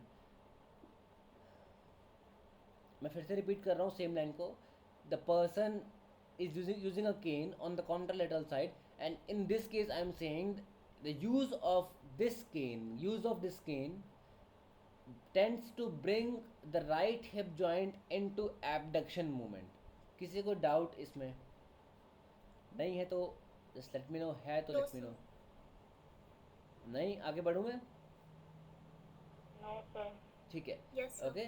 Because we know cane use कर रहे हैं हम, तो at latissimus dorsi contract हो रहा है, लैटिसमस डॉट से कॉन्ट्रैक्ट हो रहा है, तो हमारा यहाँ पे हिप एबडक्शन हो रहा है बिकॉज पेल्विस यहाँ से लिफ्ट हो रहा है। ओके ओके, तो नाउ वी सी कि हमारा जो केन है, केन का जो एक्सेस है वो मतलब केन जो मूवमेंट प्रोड्यूस करेगा, उस मूवमेंट का जो मतलब पेल्विस पे जो मूवमेंट प्रोड्यूस करेगा उसका एक्सेस जो है वो इस हिप जॉइंट पे है। एंड ये जो केन से जो फोर्स प्रोड्यूस हो रहा है वो शॉर्टेस्ट डिस्टेंस एक्सेस से जो है हमारा, वो हमारा हमने देखा यहाँ पे इट वॉज 50 सेंटीमीटर। केन का जो मूवमेंट है इट वॉज 50 सेंटीमीटर। तो इट मीन्स अगेन हम अगर फोर्स इंटू मूवमेंट आर्म, केन पे हमारा फोर्स आ रहा था 123.75 न्यूटन, है ना, एंड केन के ऊपर मूवमेंट आर्म जो है वो हमारा 0.5 मीटर है और 50 सेंटीमीटर। इट मीन्स केन की वजह से एबडक्शन टॉर्क जो हमारा यूज और जो प्रोड्यूस हो रहा है दैट इज 61.88 न्यूटन मीटर। इसमें किसी को doubt? Because of the use of cane हमारा जो hip joint abduction torque produce हो रहा है because of activation of latissimus dorsi, वो उसका एबडक्शन टॉर्क जो है केन की वजह से वो हमारा 61.88 न्यूटन मीटर है। इसमें किसी को doubt? No, sir. Okay. And इसके अलावा ग्रेविटेशनल एडक्शन टॉर्क या ग्रेविटेशन फोर्स की वजह से जो पेल्विस ड्रॉप करना चाह रहा था, जिसकी वजह से यहाँ पे एडक्शन मूवमेंट होना चाह रहा था, वो ग्रेविटेशनल एडक्शन टॉर्क कितना था हमारा 56.38 न्यूटन मीटर। तो इसका मतलब कहना है इससे कि केन की वजह से जो एबडक्शन टॉर्क प्रोड्यूस हो रहा है एंड ग्रेविटेशनल फोर्स की वजह से जो एडक्शन टॉर्क प्रोड्यूस हो रहा है, दोनों में से वैल्यू ज़्यादा किसकी है, केन की कि ग्रेविटेशनल एडक्शन टॉर्क की? Cane की, sir. केन की ना। तो क्या इस केस में क्या अब हमें ज़रूरत है यहाँ पे एबडक्टर मसल के कॉन्ट्रैक्ट होने की? अगर अगर इस केस में, Sir. है ना, इस केस में हमारा हिप एबडक्टर तो कॉन्ट्रैक्ट नहीं भी करेगा तब भी काम चलेगा, है ना। तो इस केस में हम हमारे इस हिप एबडक्टर के कॉन्ट्रैक्शन की ज़रूरत नहीं है बिकॉज इस साइड पे हमारा लैटिसमस डॉर्सा का जो कॉन्ट्रैक्शन है वही सफिशिएंट है, और यू कैन से इवन मोर देन सफिशिएंट है to keep the pelvis in neutral position, है ना। तो it means in this case there is no contraction of the latissimus dorsi of the weight bearing leg। तो अब यहाँ पे अगर if we want to calculate the amount of compression on this hip joint, तो हम यहाँ पे क्या क्या क्या चीज़ें ऐड करेंगे? सिर्फ 5/6 ऑफ होल बॉडी वेट, उसमें से भी हम 15% ऑफ बॉडी वेट माइनस कर देंगे ना, जो कि हमारा केन ले रहा है। तो इट मीन्स 563.75 न्यूटन, जो कि हमारा head arm trunk and lifted leg का वेट है, माइनस केन का जो वेट है, प्लस फोर्स ऑफ एबडक्टर जो है वो तो हमारा जीरो हो गया ना, zero abductor compression. It means अब हमारा सिर्फ टोटल जॉइंट कंप्रेशन जो हमारा निकल के आएगा on this particular on pathological hip joint that is just 563.75 newton, जो कि हमारा सबसे लीस्ट निकल के आया। तो it means can I say कि using a cane on the contralateral side of the pathological hip joint is the best way to minimise the amount of joint compression effectively, है ना। सही है लाइन? Sir. ठीक है, देखो यहाँ पे 563 minimum least amount of force जो कि हमारा, इसके अलावा जब भी पर्सन यूनिलैटरल स्टांस में था, ये हमारा थाउजेंड्स में निकल के आ रहा था जॉइंट कंप्रेशन। लेकिन यहाँ पे पर्सन यूनिलैटरल स्टांस में है, लेकिन सिर्फ हंड्रेड्स में 500 समथिंग ही सिर्फ निकल के आया। It means least amount of joint compression हमारा निकल के आया in the case when the person is using a cane on the contralateral side, and that is the reason why we prescribe a person to use a cane on the contralateral side of the pathological hip joint so as to decrease or minimize the amount of joint compression most effectively। ठीक है, यहाँ तक कोई doubt? No, sir. ठीक है, and if I ask you which is the muscle that is trying to compensate the amount of the contraction of abductor, कौन सा muscle compensate कर रही है? Lats muscles. लेटिस मास डॉर्सल। लेटिस मास Additional dorsal कौन सी side का? Of the side जो pathological hip joint का side है, या फिर opposite side. अपोजिट साइड का? Opposite. है ना, अपोजिट साइड का है। ठीक है, ओके, ठीक है, ठीक है, ठीक है, ठीक है। तो ओके, यहाँ तक क्लियर हो गया। आई होप यहाँ तक कोई डाउट नहीं है हमें। ठीक है, स्टिल आई वुड रिकमेंड कि इसको एक बार फिर से प्रॉपरली एक बार इसको पढ़ना।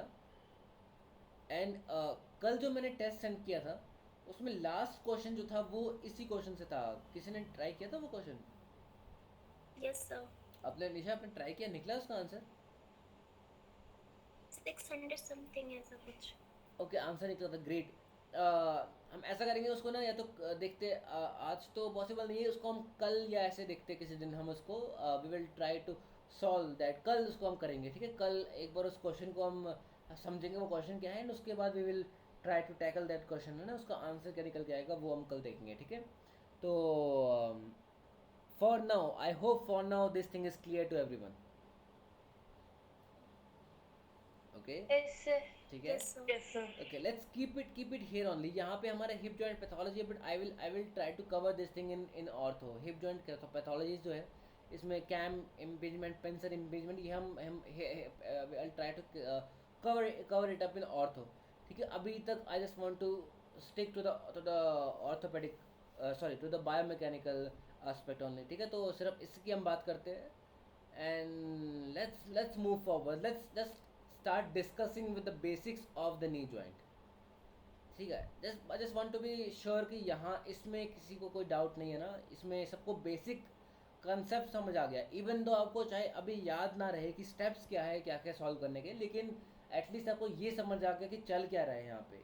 इतना भी हमें समझ आ गया, that is sufficient for now. ठीक है, उसके बाद हम क्वेश्चंस करेंगे इसके ऊपर, तो easily we will memorise easily कि हाँ इसमें क्या क्या स्टेप्स हमें फॉलो करने हैं, वो हमें याद हो जाएगा इजीली।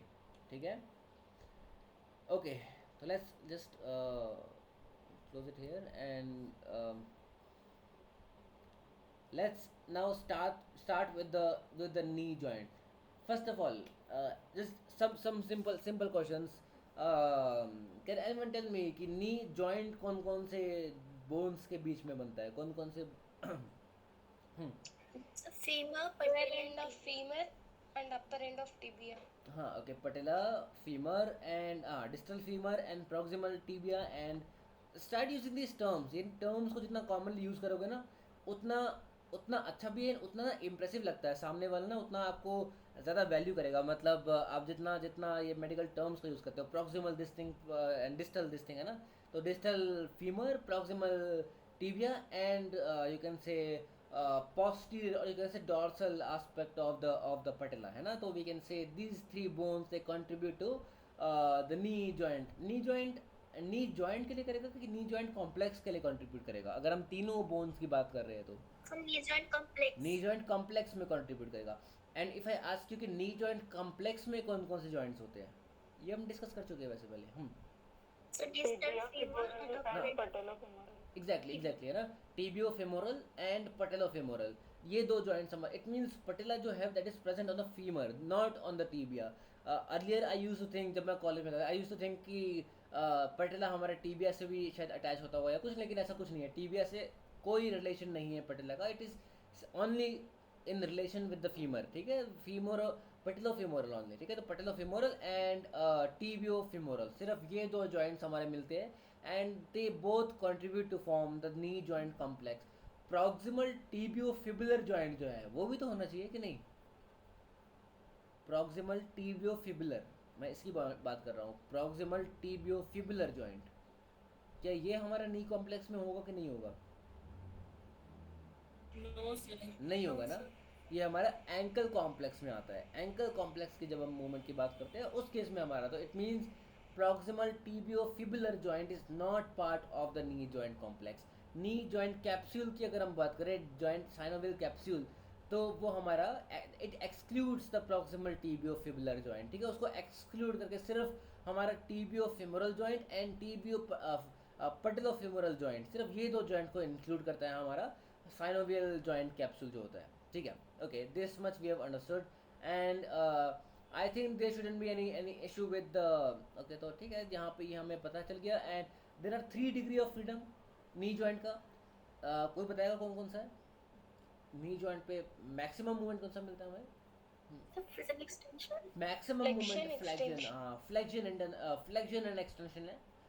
उसके अलावा हमारे पास इंटरनल एक्सटर्नल रोटेशन भी होता है। You can say that depends, because knee joint जो है ना, नी जॉइंट हमारा बायोमैकेनिक्स के पॉइंट ऑफ व्यू से बड़ा बड़ा इंटरेस्टिंग जॉइंट है, बिकॉज इस जॉइंट पे हम वेट बेरिंग कंडीशन में भी बात कर सकते हैं एंड नॉन वेट बेरिंग में भी बात कर सकते हैं। लेकिन the thing is, weight bearing में जब हम बात कर रहे हैं तो उस टाइम पे स्टेबल क्या होगा? टीबिया स्टेबल होगा कि फीमर स्टेबल होगा वेट बेरिंग में?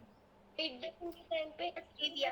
टीबिया स्टेबल होगा। And No. उस, है ना, एंड जब पर्सन वेट बेयरिंग में है, जब पर्सन स्टैंडिंग पोजीशन में है, या फिर जब भी वेट बेयर कर रहा है पर्सन, उस केस में जब भी हम बात करेंगे बोन की मूवमेंट की, आर्थोकाइनेमेटिक्स, आर्थोकाइनेमेटिक्स की जब हम बात करेंगे, तो उस केस में हम अगर ग्लाइडिंग, रोलिंग, स्लाइडिंग की बात करेंगे तो कौन सी बोन की बात करेंगे हम? फीमर की या टीबिया की? फीमर की ना।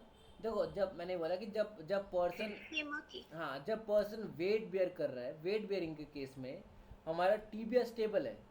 इस केस में हमारा सिर्फ फीमर, जब भी हम फ्लेक्शन एक्सटेंशन मूवमेंट करेंगे टीबिया पे, सॉरी नी जॉइंट पे, तो उस केस में हमारा फीमर का जो कॉन्डाइल्स होंगे वो हमारा ग्लाइड स्लाइड रोल करेंगे ना।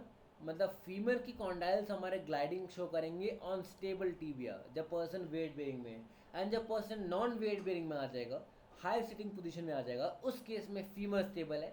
एंड अब इस केस में हमारा टीबिया जो है वो gliding, sliding and rolling show करेगा ऑन स्टेबल फीमर। इसमें कोई डाउट किसी को?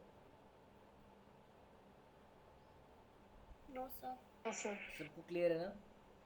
ओके, ठीक है। एंड इसके अलावा अगर अगर हम इंटरनल एक्सटर्नल रोटेशन और मीडियल और लैटरल रोटेशन की बात करें तो वो चीज़ अगेन हमारी वेरी कर सकती है। यहाँ पे अगर हम बात कर रहे हैं कि if there is tibial internal external rotation, तो इस केस में पर्सन वेट बेयरिंग में होगा कि नॉन वेट बेयरिंग में होगा? जब मैं बात कर रहा हूँ कि, हाँ, Non-weight non bearing. Weight bearing, हाँ, Non-weight non wait bearing. Bearing में, हाँ एग्जैक्टली। तो नॉन वेट बेयरिंग में जब पर्सन होगा उस केस में हमारा टीबिया का इंटरनल एक्सटर्नल रोटेशन होगा। एंड उसके अलावा नी जॉइंट पे जब हम इंटरनल एक्सटर्नल रोटेशन की बात करेंगे एंड आई एम सेइंग कि हमारा फीमर मूव कर रहा है, तो in that case person weight bearing में होगा। उस टाइम पे femur will show the movement on stable tibia. Okay, and apart from that we can see there is some sort of adduction and abduction movement as well. ठीक है, तो adduction abduction movement भी हमें देखने को मिलेगी। और you can say there will be an increase और decrease in the angulation of the knee joint, जिसको हम जेनु वेल्गस, और यू कैन से हमारा हमारा फिजियोलॉजिकल नॉर्मल हमारे नी जॉइंट पे क्या प्रेजेंट होता है? फिजियोलॉजिकल वेल्गस होता है कि वेरस होता है? Normal, Valgus. हाँ, नॉर्मल एक्चुअल जो मूवमेंट, जो प्लेसमेंट होती है हमारे नी जॉइंट की, जो जो प्रेजेंटेशन होता है नी जॉइंट का, उसमें अगर हम देखें normally it is in valgus position. Normally simply it is in valgus, है ना, valgus position. And if it increases और डिक्रीजेज तो likewise we can talk about certain conditions. And यहाँ पे वी कैन से कि there can be joint adduction and knee joint abduction. तो it means here we can see कि अगर distal part, अगर foot is going into abduction movement, तो we can say कि knee joint abduction हो रहा है। और we can say if the foot comes closer to the midline we can call it as knee joint adduction। ठीक है, knee joint abduction adduction। okay, तो abduction adduction, internal external rotation and flexion extension। but we will see eventually आगे we will be talking about the knee joint flexion and extension। हम knee flexion extension की बात करेंगे and along with that in respect to flexion extension we will be talking about internal external rotation as well as adduction abduction। तो we will see majorly medial lateral rotation कि मतलब हम देखेंगे कि knee joint flexion जब हो रहा है तो नी फ्लेक्शन के साथ में टीबिया का या फिर फीमर का इंटरनल रोटेशन हो रहा है या फिर एक्सटर्नल रोटेशन हो रहा है, या फिर हमारा नी जॉइंट पे एडक्शन मूवमेंट हो रहा है या फिर एबडक्शन मूवमेंट हो रहा है नी एक्सटेंशन या नी फ्लेक्शन के साथ में। उसके बारे में हमें आगे बात करनी है, लेकिन मेजरली हम नी फ्लेक्शन एंड एक्सटेंशन की बात कर रहे होंगे यहाँ पे। सबको ये बात समझ आए कि नहीं? ठीक है, Yes, sir. एक बार हम Yes, बात sir. कर चुके हैं ना, जब हमने पॉप्लिटियस मसल डिस्कस करी थी तब हमने एक बार देखा था कि let's say when the person is in high sitting position जहाँ पे फीमर स्टेबल है एंड टीबिया मूविंग है, उस केस में जब पर्सन नी एक्सटेंशन करता है तो उस केस में tibia moves, tibia goes into lateral tibial torsion, or you can say when the person is in standing position or when the person is in weight bearing position जहाँ पे tibia stable है and femur move कर रहा है, in that case femur goes into medial rotation with respect to stable tibia ना. तो इसकी हमने थोड़ी बहुत बात करी थी जब हमने हमने पोप्लिटियस मसल की बात करी थी, एंड हमने देखा था कि पोप्लिटियस का कॉन्ट्रैक्शन जो है, पोप्लिटियस हमारे नी जॉइंट पे क्या करता है, लॉकिंग या अनलॉकिंग? Sir unlocking. अनलॉकिंग करता है. तो इट मीन्स पोप्लिटियस हमारा या तो हमारा टीबिया पे मीडियल टीबियल टॉर्जन प्रोवाइड कर रहा होगा या फिर फीमर पे हमारा लैटरल रोटेशन प्रोवाइड कर रहा होगा. ये चीज़ अगर समझ नहीं आ रही कोई इशू नहीं, इसको हम डिटेल में यहाँ पे डिस्कस करेंगे यहाँ पे ये चीज़ को, ठीक है. तो कोई इशू नहीं है इसमें. ओके, अभी मैं सिर्फ स्ट्रक्चर्स की बात करना चाह रहा हूँ. अभी मैं मूवमेंट्स पे नहीं आ रहा, सिर्फ स्ट्रक्चर्स की अभी अब बात कर लेते हैं, ठीक है. फीमर के कॉन्डाइल्स वी नो, डिस्टल ये भी हम पढ़ चुके हैं पहले कि डिस्टल कॉन्डाइल्स ऑफ फीमर, ज़्यादा डिस्टल कौन सा होता है, मतलब अगर हम फीमर को वर्टिकली प्लेस कर दे प्रॉपरली, है ना, तो इस इन डैट केस हमारा ज़्यादा डिस्टल कौन सा होगा, मीडियल कॉन्डाइल या लैटरल कॉन्डाइल? मीडियल कॉन्डाइल, है ना. यहाँ तो even we know that this particular femur is obliquely placed, and because of that now we can see that both the lateral and the medial condyles are along the same plane, but we can very easily figure out that if this femur was present in an erect position, in that case हमारा medial condyle जो था that has to be a bit distal to the lateral condyle, है ना. and वहाँ पे हमारा okay, and but we know कि normal placement of femur जो होता है that is oblique only, है ना. obliquely हमारा femur present होता है body में, because हमारा डिस्टल कॉन्डाइल्स को हमें एक प्लेन पे रखना है, बिकॉज वी नो कि इसके नीचे हमारे पास मेनिस्काई प्रेजेंट है एंड उसके बाद हमारे पास फ्लैट टीबियल प्लेट्यू प्रेजेंट है. तो because of that we need to bring the distal condyles along the same plane, and because of that we can say as a whole femur जो है that is obliquely placed, है ना. इस femur का proximal head हम कहीं यहाँ पे देखेंगे एंड डिस्टल हमारा कहीं यहाँ पे हम देख पा रहे हैं, ठीक है. ओके, ठीक है, that is with the femur, and here also we can see that condyles की हमने बात कर ली है, ठीक है. इसके अलावा there is this intercondylar notch. Intercondylar notch क्या होता है? We see that between both the condyles we have got this space that is called as intercondylar fossa, or you can call it as intercondylar notch, ठीक है. एक तो ये चीज़ है, and apart from that हमारे पास एंटीरियरली, ये हम posterior की बात कर रहे हैं, पोस्टीरियर एस्पेक्ट से डिस्टल फीमर पे हमारे पास इंटरकॉन्डाइलर नॉच और इंटरकॉन्डाइलर फोसा प्रेजेंट है, which is the gap between both the condyles. Anteriorly अगर हम देखते हैं तो हमारे पास एक सिंपली एक सल्कस, एक डिप सा प्रेजेंट होता है, ठीक है, that is called as femoral sulcus, and इसके साथ में हमारा पटेला का अटैचमेंट है. We have got the patella that is attached with the femoral sulcus. अब नाउ द थिंग इज कि ओके, कहीं पे अगर प्रॉपर कोई इमेज हो फीमर की तो okay, here we can see, देखो यहाँ पे हम देख सकते हैं, अगर let's say here I am talking about, ये वैसे पॉस्टीरियर एस्पेक्ट है इसका, लेकिन अगर मैं आपको आई डोंट नो यहाँ पे कोई इमेज नहीं, चलो इसी पे हम बात कर लेते हैं. लेट्स इमेजिन कि ये हम नी जॉइंट का एंटीरियर एस्पेक्ट को देख रहे हैं. वैसे ये पोस्टीरियर एस्पेक्ट की इमेज है, लेकिन अभी लेट्स से हम एंटीरियर पार्ट की बात कर रहे हैं. तो in that case we can see कि हमारा दोनों कॉन्डाइल्स के बीच में जो इंटर कॉन्डाइलर सल्कस जो है, जो कि डिप प्रेजेंट है, that is deepest distally, and जितना हम प्रॉक्सिमल आते हैं उतना वो शैलो होता जाता है, ठीक है. सबको ये बात समझ आई कि नहीं? सबको ये समझ आया, क्लियर हुआ कि नहीं? आई एम जस्ट सेइंग कि हमारा ये जो लेट्स से ये जो कॉन्डाइल, ये इन दो कॉन्डाइल्स की हम बात करते हैं, ठीक है. इन बाकी दो को भूल जाओ. डिस्टल फीमर पे हमारा ये दो कॉन्डाइल्स है, this is the lateral condyle, this is the medial condyle. Now I am saying कि ये इनके बीच में जो सल्कस प्रेजेंट है, इंटर कॉन्डाइलर सल्कस जो प्रेजेंट है, इसकी डेप्थ मैक्सिमम कहाँ है? मैक्सिमम यहाँ पे डेप्थ है ना. उसके बाद जितना हम प्रॉक्सिमल आ जाए उतनी डेप्थ इसकी कम हो जाएगी ना, उतना शैलो हो जाएगा. सबको समझ आ रहा है कि नहीं? सब सुन रहे हैं, है ना? ये जो डेप्थ है बिटवीन बोथ, है ना, बिटवीन बोथ द कॉन्डाइल्स, जो डेप्थ है bit of the intercondylar sulcus, it is maximum distally, and जितना हम प्रॉक्सिमल आ जाते हैं उतना ही शैलो हो जाता है।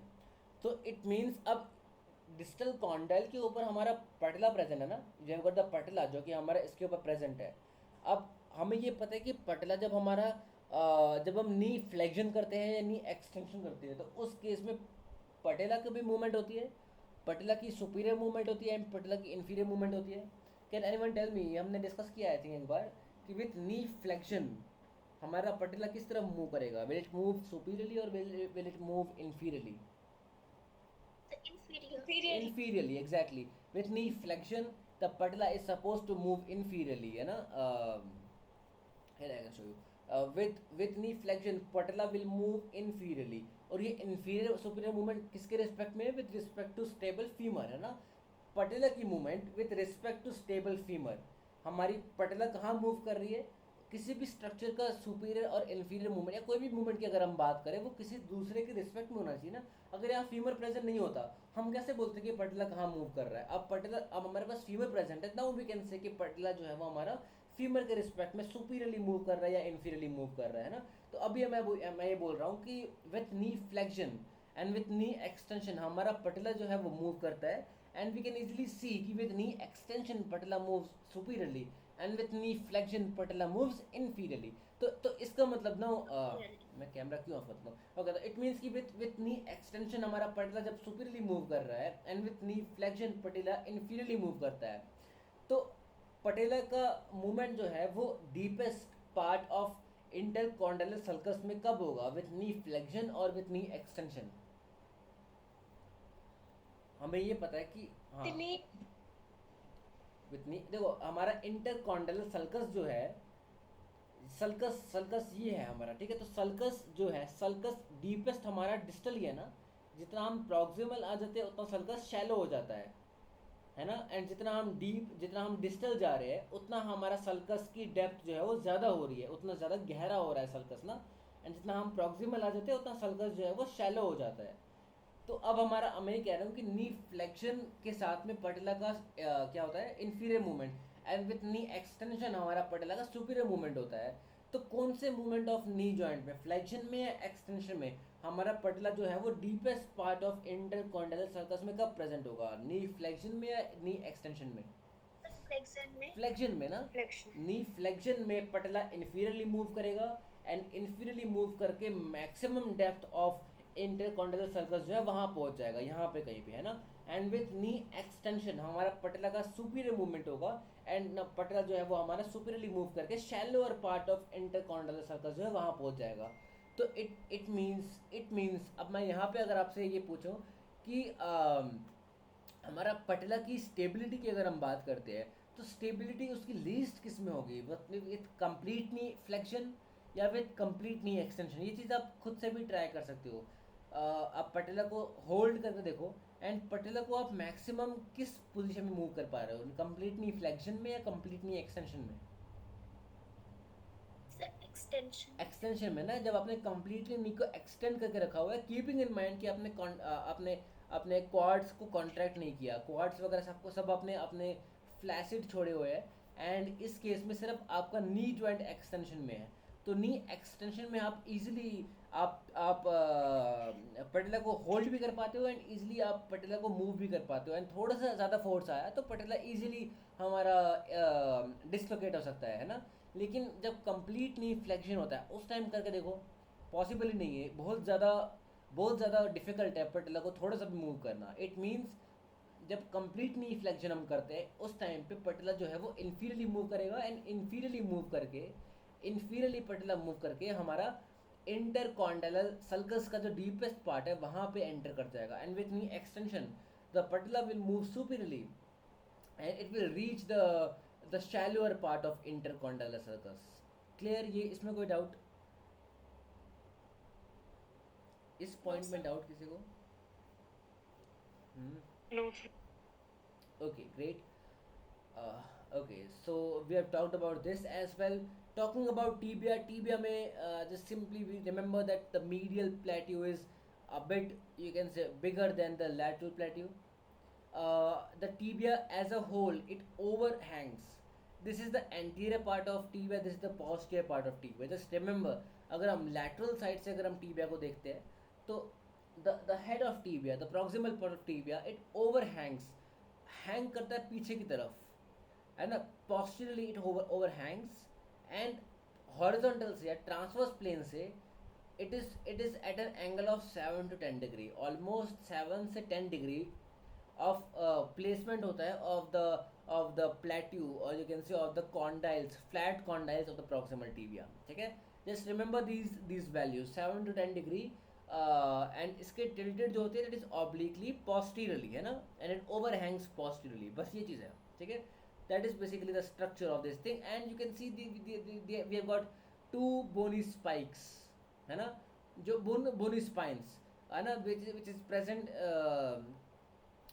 you can say that intercondylar tubercles के बीच में प्रेजेंट होता है. And you can say with complete knee flexion, ये जो दोनों स्पाइंस जो होते हैं, जो दोनों एमिनेंस होते हैं, ये they get fit, they fix bit in the intercondylar sulcus और the fossa of the femur. मतलब देखो, फीमर में हमारे पास इंटरकॉन्डाइलर फोसा प्रेजेंट है इंफीरियरली, एंड हमारे पास दो स्पाइंस प्रेजेंट है टीबिया के.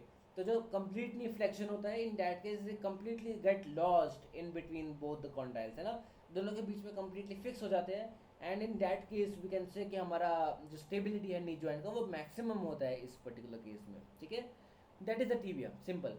And there is a structure है जो कि हमारा कंकेविटी प्रोवाइड करता है एट नी जॉइंट. कौन सा स्ट्रक्चर होता है? meniscus. That is the meniscus. हाँ, इट मीन्स टीबिया नहीं है, that is the meniscus. Okay, ठीक है. एंड ठीक है, थोड़ा बहुत स्ट्रक्चर्स और हम देख लेते हैं यहाँ पे. ओके, नॉर्मल प्लेसमेंट अगर हम नी जॉइंट की अगर हम बात करें, we can say if we try to make a medial angle अगर हम बनाना चाहते हैं, we can see tibia is vertically erect but femur is present obliquely. तो if we try to make an angle medially, अगर ये femur vertically present होता तो इन डैट केस हमारा एंगल कितना होता? 180 डिग्री. अगर हम यहाँ तक अगर हम देख रहे हैं तो यहाँ से यहाँ तक हमारा एंगल कितना आता है? 180 degree. But we know that the femur is present obliquely present है फीमर. तो इन डैट केस हमारा टोटल एंगल मीडियल साइड पे अगर हम देखते हैं that comes out to be 185 degree. It means the femur is 5 degree off the vertical. ठीक है, क्लियर है सबको? 5 डिग्री ऑफ द वर्टिकल. और यू कैन से हमारा femur vertically present, obliquely present है.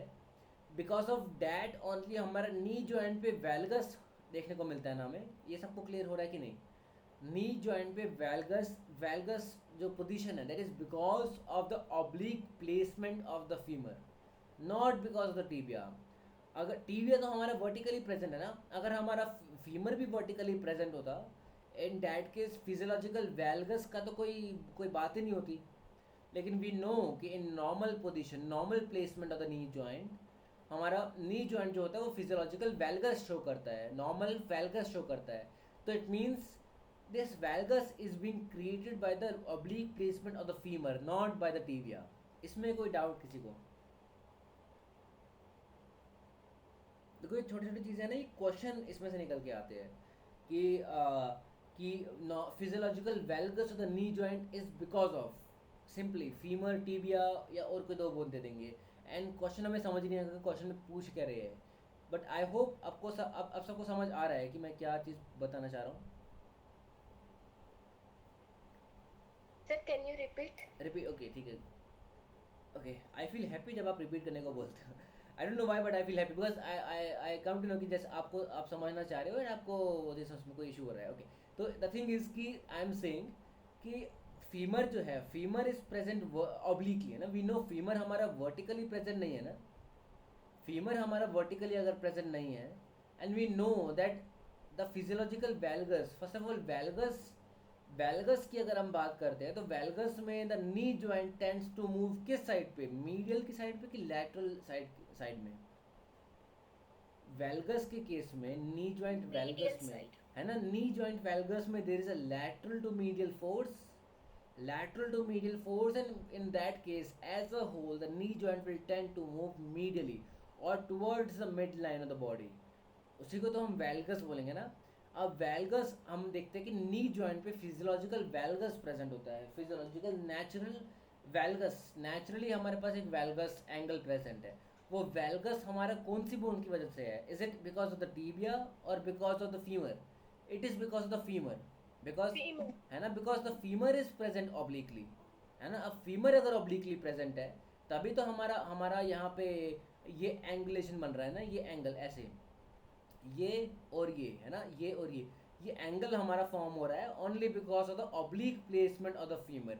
अगर फीमर हमारा वर्टिकली प्रेजेंट होता तो इन डैट केस कोई एंगुलेशन फॉर्म नहीं होता ना, कोई भी हमारा वैल्गस एंगुलेशन फॉर्म नहीं होता. तो it is because of the femur, और you can say because of the oblique placement of femur that we are seeing this physiological valgus here ना. समझ आया? Yes, sir. ओके, ठीक है. And it is of 185 degree. Medial side से हम 185 degree की बात करते हैं, ठीक है. And it means femur is 5 degree off the vertical, the normal placement of femur, ठीक है. ओके, एंड इसका opposite we can say that genu valgus और जेनोवेरम. This we know. सबको वेल्गस वेरस वाला कंसेप्ट क्लियर है ना? वेल्गस फोर्स कहीं पे भी लगेगा, जस्ट ट्राई टू पिक्चराइज कि उस बोन पे क्या क्या ऑल्ट्रेशंस होंगे, क्या क्या डिफॉर्मिटी होगी, एंड उसके अलग according we can talk about the forces and all that thing ना. सबको ये चीज़ क्लियर है ना? Concept of valgus and varus, Yes, sir. ठीक है. Valgus is lateral to medial, varus is medial to lateral. Okay, एक लास्ट चीज़ की मैं बात करता हूँ, बस उसके बाद मैं रुक जाऊँगा. लास्ट चीज़ ये है कि when this person tries to come into unilateral stance, just remember this thing. When the bilateral stance may we see that the knee joint is in physiological valgus of 5 degree of the vertical, that is the normal physiological valgus of the knee joint. But in case of unilateral stance, the weight bearing line shifts towards the medial compartment to account for smaller bases. When the person tries to, देखो, अगर मैं bilateral stance की बात करता हूँ, let's say अगर ये person bilateral stance में होता तो in that case इस लेग का लाइन ऑफ ग्रेविटी कहाँ से पास करता? Through the centre of the knee joint ना, और you can say in between, exactly in between both the condyles और द फीमर, एग्जैक्टली उनके बीच में से पास करता हमारा लाइन ऑफ ग्रेविटी, इस लाइन का, इस लेग का. But now we can see that since this person has come into unilateral stance, जो लाइन ऑफ ग्रेविटी हमारा इस लेग के सेंटर से पास कर रहा था, that is suppose to shift on the medial side. ऐसा क्यों? Because proximally we can see कि हमारा मैक्सिमम बॉडी वेट जो है वो हमारा इस साइड पे है. तो बिकॉज ऑफ दैट हमारा लाइन ऑफ ग्रेविटी इस लाइन का होगा, that is suppose to shift on the medial compartment, और you can say on the medial side of the knee joint. इसमें कोई डाउट किसी को?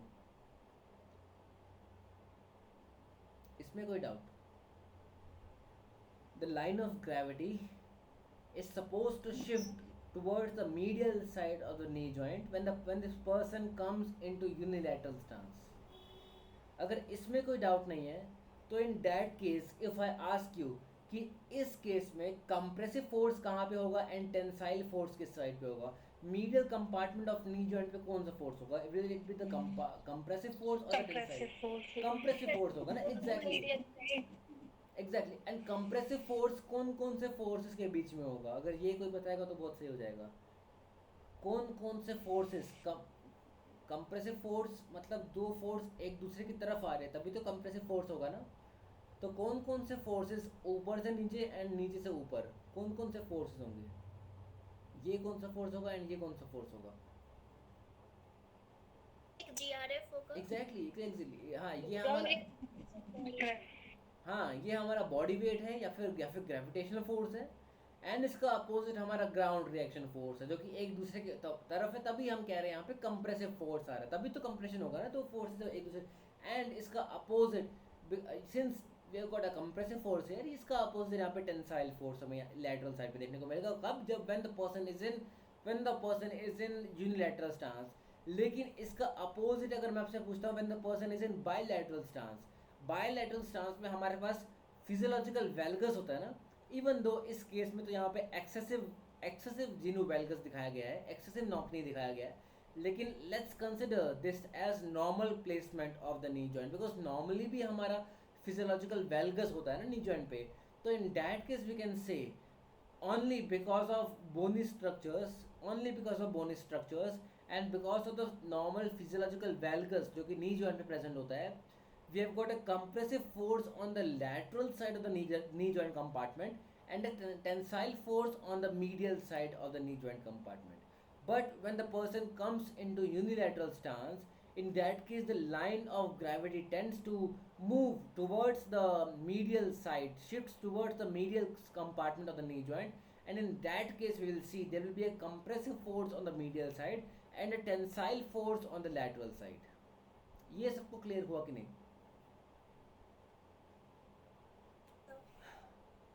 ठीक है.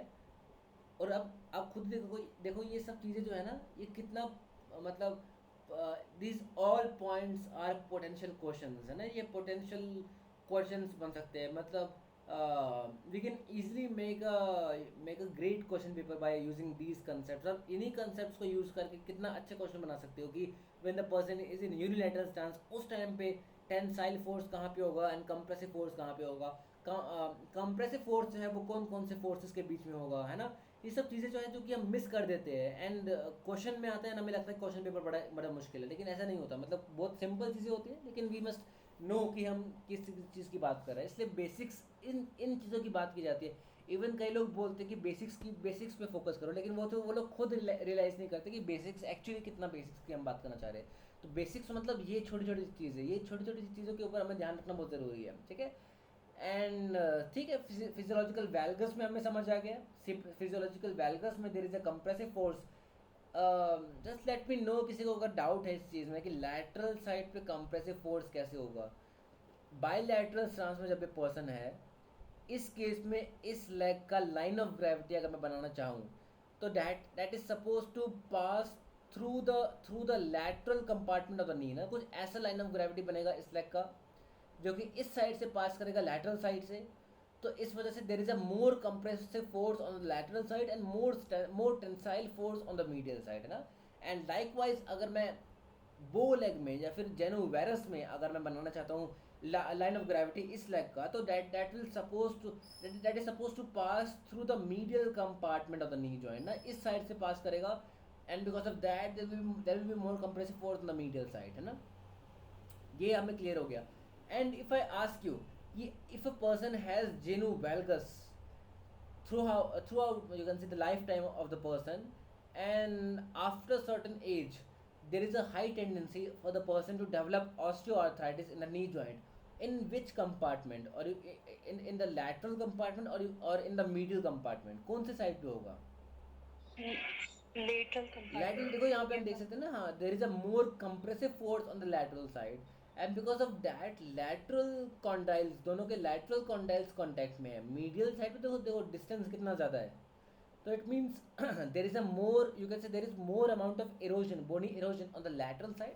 And because of that there is a high tendency for lateral side, और you can say lateral compartment knee joint osteoarthritic changes on the lateral side ना, in case of genu valgus, and varus में on the medial side. ठीक है, सबको ये चीज़ clear हुई कि नहीं? यहाँ पे रुक जाते हैं सर. बट इन जनरल तो मीडियल कंपार्टमेंट में ज़्यादा होता है ऑस्टियोआर्थराइटिस.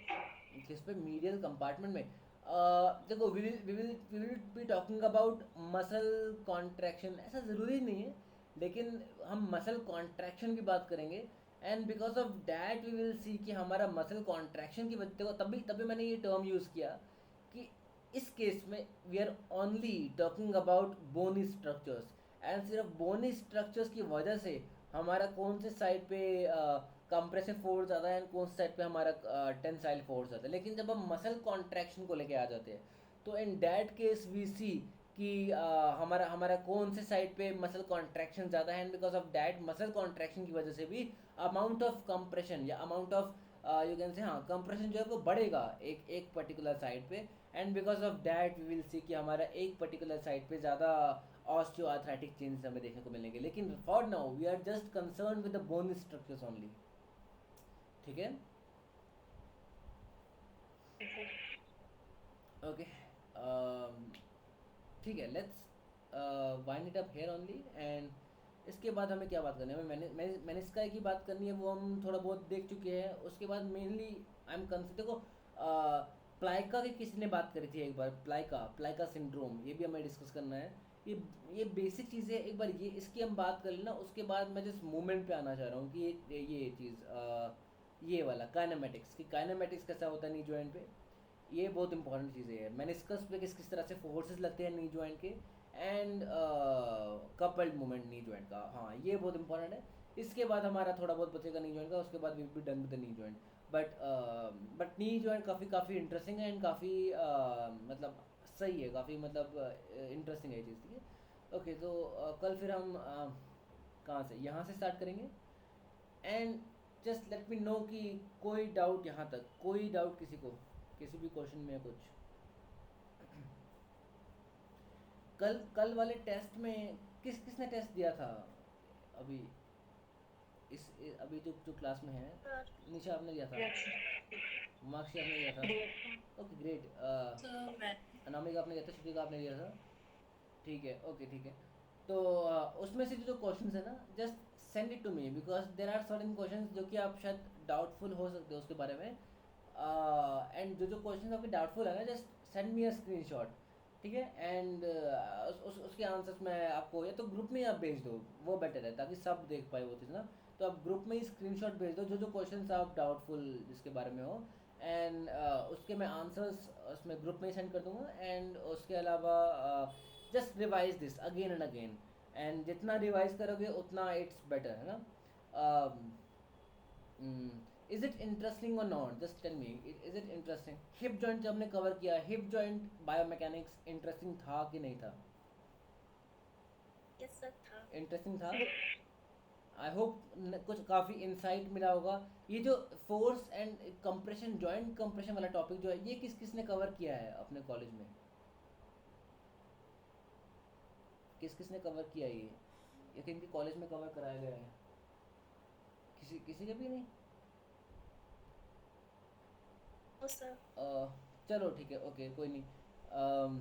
आई थिंक इसको ना, you can even flaunt this thing now, कि आप एक बार इसको 2-3 बार प्रैक्टिस करो, and you can just show off this particular concept to your colleagues और even to your teachers as well, कि आप उनके सामने बोल सकते हो कि आपने क्यों नहीं पढ़ा है ये चीज़ जो हमारी बुक में है, ये सब चीज़ें। तो इट्स रियली इंपॉर्टेंट कि ये सब चीज़ें ये पढ़ाए।